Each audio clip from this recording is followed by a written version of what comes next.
अगर हम किसी सबसे सेफ़ इन्वेस्टमेंट की बात करते हैं तो पीपीएफ अकाउंट का नाम सबसे पहले आता है। किसी भी अनुभवी व्यक्ति से बात करें, फिर फ्रेंड से बात करें तो वो सजेशन करेगा कि भाई सेफ़ इन्वेस्टमेंट करना हो तो पीपीएफ में क्यों नहीं डालते हो पैसा। किसी टैक्स कंसल्टेंट के पास जाओ तो वो बोलेंगे इससे बढ़िया टैक्स सेविंग हो ही नहीं होती है, क्योंकि इतनी अच्छी स्कीम है, लेकिन आप लोग कहेंगे इसका अटैचमेंट क्यों नहीं ज़्यादा आता है। इस वीडियो में यही सारे कन्फ्यूजन दूर करेंगे। पीपीएफ होता क्या है, क्यों नहीं इसका अटैचमेंट देते हैं, इंटरेस्ट रेट क्या है, लॉक इन पीरियड क्या है, इसके सारे डिटेल्स हम आपको इस वीडियो में बताएंगे। पीपीएफ होता है पब्लिक प्रोविडेंट फंड, हिंदी में इसे कह सकते हैं लोक भविष्य निधि।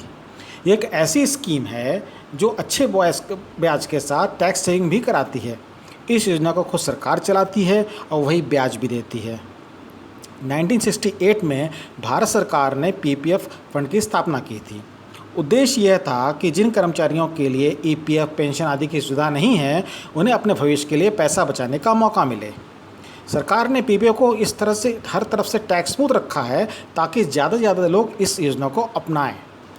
और सबसे ख़ास बात क्या है कि पीपीएफ स्कीम को सरकार आके किसी भी पोस्ट ऑफिस और बैंकों में खोला जा सकता है। जिस बैंक में पीपीएफ स्कीम है उसमें लिखा रहता है कि यहाँ पर आप पीपीएफ अकाउंट खुलवा सकते हैं, और पोस्ट ऑफिस में भी लिखा रहता है कि यहाँ पर आप अपना पीपीएफ अकाउंट खुलवा सकते हैं। और अगर आप ये ट्रांसफरेबल भी है, जैसे आपका कहीं ट्रांसफ़र होता है, आप जगह चेंज करते हैं तो post office to post office, post office to bank, bank to post office, इस तरह से ट्रांसफ़र भी हो जाता है। आइए अब बात करते हैं कि इसमें निवेश सीमा कितनी है, एलिजिबिलिटी क्या है। इसको इंडिया का कोई भी नागरिक खुलवा सकता है, चाहे भी वो सर्विसमैन हो, बिजनेसमैन हो, किसान हो, सब कोई इसमें खुलवा सकता है। इसमें एज की कोई लिमिट नहीं है।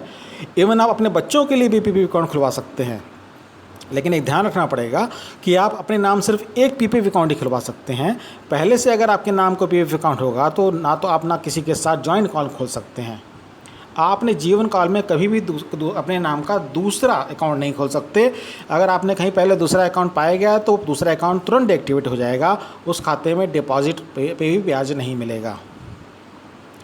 एनआरआई यानी कि अनिवासी भारतीय भी पीपीएफ अकाउंट खुलवाने की सुविधा नहीं है, लेकिन अगर आपने भारत का सिटीजन रहते हुए पीपीएफ अकाउंट खुलवाया है तो उसे आप अकाउंट की अवधि यानी कि 15 साल पूरा होने तक कंटिन्यू रख सकते हैं।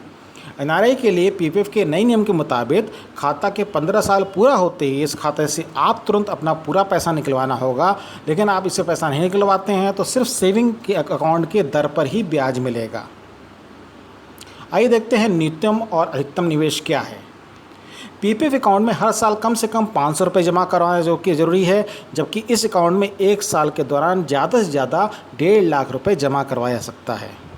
ध्यान रखिए, पीपीएफ का हिसाब वित्त वर्ष के हिसाब से होता है। इसका मतलब एक साल 1 अप्रैल से शुरू होकर अगले साल 31 मार्च को ख़त्म होता है। कुछ लोग पूछेंगे कि बच्चे और पत्नी के खाते में पैसा जमा करके उससे लिमिट पार कर सकते हैं। लेकिन मान लीजिए एक खाते में 1.5 लाख रुपये से ज़्यादा आप नहीं जमा कर सकते, लेकिन क्या अपने पत्नी और बच्चों के पीपीएफ अकाउंट में एक्स्ट्रा पैसे जमा करा सकते हैं? इसका जवाब है नहीं। यहाँ ये देखा जाएगा कि पैसे का स्रोत क्या है। अगर बच्चे और पत्नी की अपनी कमाई है तो उनकी सेविंग असल में उनकी ही सेविंग है, इसलिए 1.5 लाख की जो लिमिट है वो सभी कुल खातों में जमा पैसों पे लागू होगी। लेकिन आप ऐसा भी नहीं कर सकते हैं किसी एक अकाउंट में 500 जमा करके मान लें कि बाकी में जमा करने की ज़रूरत नहीं है। मिनिमम जमा करने की शर्त हर अकाउंट पर अलग अलग लागू होती है। इसका मतलब कि हर अकाउंट में आपको हर साल कम से कम 500 रुपये जमा कराना पड़ेगा। और पेनाल्टी क्या है अगर आप नहीं जमा कराते हैं इसमें, तो इसमें आपका पीपीएफ अकाउंट इनएक्टिव हो जाएगा। इसमें घबराने की कोई बात नहीं है। इसको बचने के लिए आप शेड्यूल कर सकते हैं पैसा कि भाई सेविंग से पीपीएफ में जाता रहे, और अगर किसी भी तरह से आपने एक साल मिस कर दिया है तो कोई प्रॉब्लम की बात नहीं है। 50 रुपये पर ईयर की पेनाल्टी लगती है, आपका अकाउंट फिर से एक्टिव हो जाता है। तो इस तरह से पीपीएफ अकाउंट को लेकर एक और इसमें अच्छी बात है कि पीपीएफ अकाउंट को किसी भी कोर्ट या आदेश द्वारा कर्ज या अन्य लायबिलिटी के समय जब्त नहीं किया जा सकता है। आशा करते हैं किसी को इस तरह की ज़रूरत नहीं पड़ेगी, लेकिन ये बहुत रिलीफ की बात है कि इसको किसी भी कोर्ट के द्वारा और किसी भी आदेश के द्वारा अगर किसी ने कोई कर्ज ले रखा है, कोई लोन है, कुछ भी है, तब भी किसी भी कंडीशंस में इस अकाउंट को कोई भी जब्त नहीं कर सकता है। तो ये सेविंग आपकी सॉलिड है कि इसको कोई टच नहीं करेगा किसी भी तरह के आदेश पे। जो भी आपका खाता इनएक्टिव होगा उसके बावजूद आपकी जमा रकम पर ब्याज मिलता रहेगा, उस पर कोई असर नहीं पड़ेगा। कितनी बार आप पीपीएफ में पैसा जमा कर सकते हैं? पीपीएफ में देखिए ये होता है कि आप इसमें लिमिट नहीं होती है। पहले लिमिट थी, लेकिन अब जो 2019 में नियम बदले हैं उसके हिसाब से आप कितनी बार ये पैसा जमा कर सकते हैं, लेकिन वो 1.5 लाख रुपए से ज़्यादा नहीं होना चाहिए। लॉक इन पीरियड कितना है पीपीएफ में, जैसा शुरू में बताया गया कि ये 15 साल की स्कीम है। इसमें 15 साल के बाद ही पैसा मिलता है आपको, और सबसे ख़ास बात है इसमें ये सब कुछ फ्री है, टैक्स फ्री है।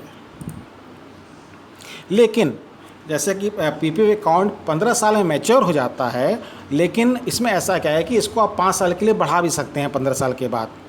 तो इसमें क्या रहता है, आपको एक लेटर देना पड़ेगा, एक फॉर्म रहेगा, बैंक में जाइएगा, बैंक मैनेजर से मिलिएगा आप, वो आपको बता देगा कि भाई इसको 5 साल एक्सटेंड करना है, तो ये फॉर्म भर के दे दीजिए आप, आपको अगले 5 साल तक फिर से आप कर सकते हैं और आपको टैक्स की छूट भी मिलती रहेगी। अगर आप अपने नियमों के हिसाब से डिपॉजिट करते रहते हैं और रकम जमा करते रहते हैं तो आपको टैक्स छूट मिलती रहती है।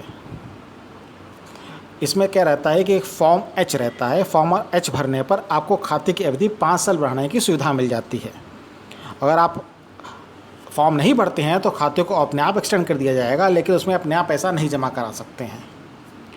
तो हम लोगों ने इसीलिए पीपीएफ कैलकुलेटर भी रख रखा है। इसमें आप देख सकते हैं कि आपका पैसा, अगर आप इसमें 15 साल तक 1.5 लाख रुपए जमा करें और आज का जो इंटरेस्ट रेट है वो करीब 7.1% है, तो आपको जो पूरा अमाउंट मिलेगा वो 15 साल के बाद करीब 40 लाख रुपए के आसपास होगा, अगर आप 1.5 लाख रुपया पर ईयर जमा करें 15 साल के लिए, और वो भी सारा कुछ टैक्स फ्री। इससे बढ़िया स्कीम आपको कहीं नहीं मिलेगी, जिसमें कि आपका पैसा सिक्योर है, कहीं जाने की ज़रूरत नहीं है आपको, कोई इसमें कोई फ्रॉड नहीं हो सकता, आपकी पीसफुल माइंड रहेगा, आपका सिक्योर इन्वेस्टमेंट है ये पूरा। और जैसे इसमें एग्जांपल में सामने आपके चल रहा है पीपीएफ कैलकुलेटर कि 1.5 लाख रुपए आप 15 साल तक जमा करेंगे तो आपका जो अमाउंट डिपॉजिट आपने किया है करीब 22 लाख के रुपए के आसपास है, और उसके बाद उस पर 18 लाख का आपको इंटरेस्ट मिल रहा है। तो इस तरह से करीब 40 लाख रुपए का आपका बढ़िया पूल बन जा रहा है, जो कि सिर्फ 15 साल में 1.5 लाख रुपये जमा पर ईयर करने पर।